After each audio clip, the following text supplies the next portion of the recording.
tell you what to do. Just sell that old wheel, buy an automobile, get wise and buy a Cole. Hello, Kevin Fleck here from the Cole Motor Car Registry.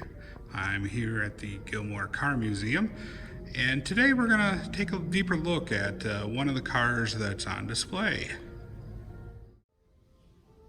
Today we're going to take a look at this 1917 Cole Tour Sedan with a special body by Springfield. And this car was made in probably late 16 and came out about 1917. Cole didn't actually use model years, but that's where everyone kind of classifies the timeline and likes to think of them. One of the first things you'll notice about this car is the interesting shade of blue on it. Now, J.J. Cole was quite the marketing person, and his engineers like Charles Crawford work on the engineering side, and he let them do their work. But one of the things he did is, if you think about the timing when this car came out, in late 16, early 17, that the Great War, now we call it World War I, was going on. So J.J. Cole came up with this color, which was called American Flag Blue. And what he did is he actually contacted Betsy Ross's great-granddaughter and got an original American flag that she had, and he was able to match the color of the flag exactly. So that was part of the marketing and part of the campaign, in that if you bought this car with American flag blue, you would have the most accurate color to the American flag of blue that you could get. So this 1917 Cole Tour Sedan is powered by a V8, and one of the things that's really interesting is that it was marketed as a car that was either sophisticated or fun, and it was actually quite pricey, with initial price upwards of $4,000 as this one's optioned, and then it did start to drop down over the time it was out. But and from this side, it looks like a normal sedan here, a very nice luxury sedan, closed car of the time. But one of the things about this car, in their special collaboration with Springfield, was that it was advertised as a car that could be an open car or a closed car in less than 10 minutes. So if we come around to this side, and the way it's set up on display here, you'll actually see that it's all open, right? So except for the roof, an open car now. And it's quite an interesting functionality to be able to do that at the time. Now, the way that this was accomplished was by some pretty ingenious ways that the frame and the window frame and the window works here. So at the time, they didn't really have the hand cranks to roll down the window. So the glass is held in place by the fabric straps here, and then bolted down there. So you could, pull the strap back up and the window will come up and be in place. But what about the frame here? So as you see, it's kind of a nice clean finish you got this fold down. But what happened is you would just literally fold this up here like this, and now your window frame is back up, and then you put the window back in place, and then you'd close it up, and then you'd have your closed car. So now we'll put this back down here like that, and that's the way it worked. Now for this one here, what you'd actually see is that as you folded this one up, the actual pillar here would automatically turn out, so you'd have a nice clean look, and both from a closed car and an open car perspective. So that's how this worked. And then the windows back here went down behind the seat, and then essentially you would have this whole thing opened up here, except for having the four pillars on the end and then the roof. So some people actually call this one of the first hardtop convertibles at the time. Now, the other interesting thing about this car is that this is the all original interior, and that has survived from that time.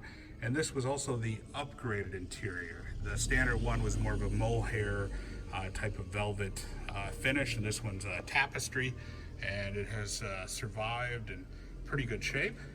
It also has the jump seats that pull out of the back of the seats there and fold up, so you could have up to 7 people in this big tour sedan here.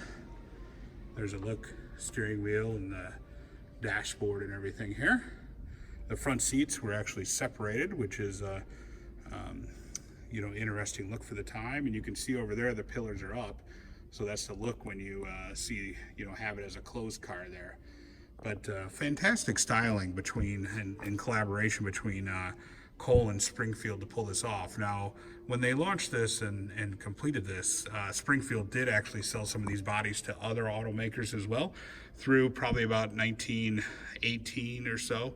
So you will see some other auto manufacturers with this body style, but overall not many out there. And as best we know, we actually think Cole only made about 10 or 15 of these tour sedans with this body by Springfield, and this is the only known one that survives today. So really an incredible and fascinating automobile and a piece of history as well.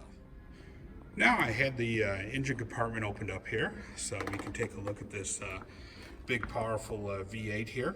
So this is the Cole V8, which is essentially the same design that they came out with in January of 15, which is a 90-degree flathead V8 with detachable cylinder heads.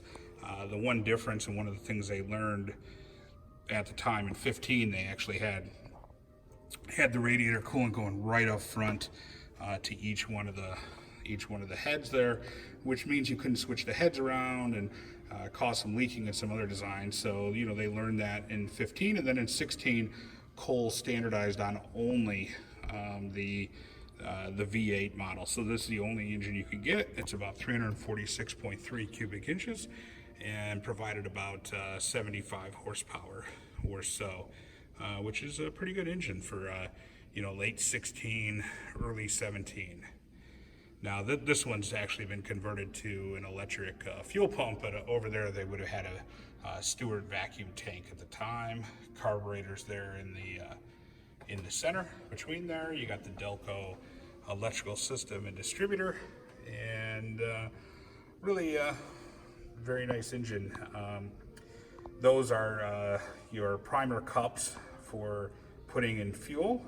Typically, if you've been sitting a while and the vacuum tank doesn't have fuel, the pressure's not built up, you can get the car started by putting a little fuel directly in the cylinders, get it going, and then it started the whole system and everything working well.